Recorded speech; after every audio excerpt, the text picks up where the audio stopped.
Bonjour à vous, dans cette vidéo, on va découvrir 7 astuces très pratiques sur GIMP qui seront vraiment très adaptées. Voilà, si vous débutez, si vous venez de découvrir le logiciel, j'espère que vous allez comme ça pouvoir apprendre 7 choses super intéressantes sur GIMP et on est parti directement. Alors la première chose que j'aimerais vous partager ici, c'est que voilà, quand vous faites des recherches comme ça sur le net, admettons ici sur Pixabay, qui contient pas mal d'images gratuites, eh bien, vous allez trouver, voilà, par exemple ici, une image, et souvent ce que vous allez faire, c'est la copier. Eh bien, sachez que vous pouvez la recréer directement dans GIMP en cliquant sur Fichier, et puis sur Créer depuis le presse-papier. Et là, directement, hop, une nouvelle image s'ouvre avec le contenu de votre presse-papier. La deuxième petite astuce, c'est comment faire une symétrie dans GIMP. Donc ça, vous pouvez souvent en avoir besoin.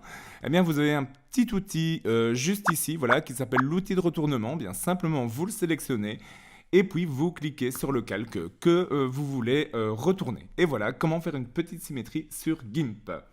La troisième astuce que je veux partager avec vous, eh bien, c'est la possibilité d'additionner des sélections.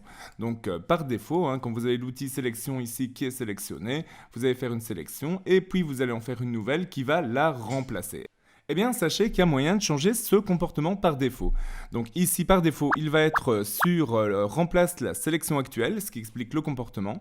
Mais ici, vous voyez que vous avez ajouté à la sélection actuelle qui est possible. Donc si je clique ici, eh bien, je vais prendre une première fenêtre ici. Et vous voyez, voilà, ici, je vais prendre une deuxième fenêtre. Et on a bien les deux sélections qui sont là, côte à côte. Donc voilà. Et sachez que ces possibilités existent pour chaque outil de sélection et qu'en plus de l'ajout, vous voyez que vous pouvez aussi avoir la soustraction ou alors une intersection. Alors je vais juste finaliser ici en dupliquant ma sélection en faisant un petit copier-coller et vous voyez bien que ça m'a bien recréé une nouvelle sélection flottante avec les deux. Donc voilà, je vais la convertir en calque ici tout simplement, voilà. Donc pour ça, je vais cliquer sur droit et cliquer vers nouveau calque et je vais redupliquer ce calque-là encore une petite fois pour ma prochaine démonstration. La quatrième astuce que je voudrais voir avec vous, c'est pas vraiment une astuce, mais voilà, c'est vraiment quelque chose sur lequel je veux insister pour les débutants, c'est comment faire passer un calque du premier plan au deuxième plan. Eh bien ça, c'est simple, vous voyez ici, j'ai les deux calques qui sont ici, là, qui sont mes deux sélections qui ont été copiées. Eh bien, simplement, vous voyez ici, en les faisant glisser dans le panneau calque, vous voyez, elles vont vraiment se superposer et se régler comme ça.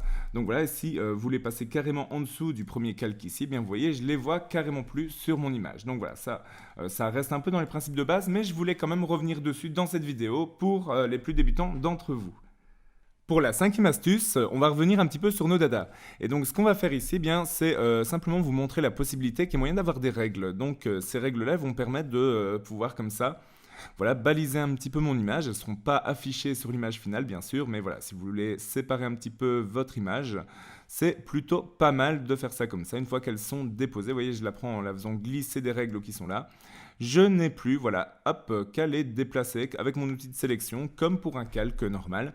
A noter que si ces règles ne sont pas affichées, allez dans Affichage et puis affichez les règles. Et de la même façon, vous pouvez masquer ces guides en cliquant ici sur Afficher les guides. Voilà.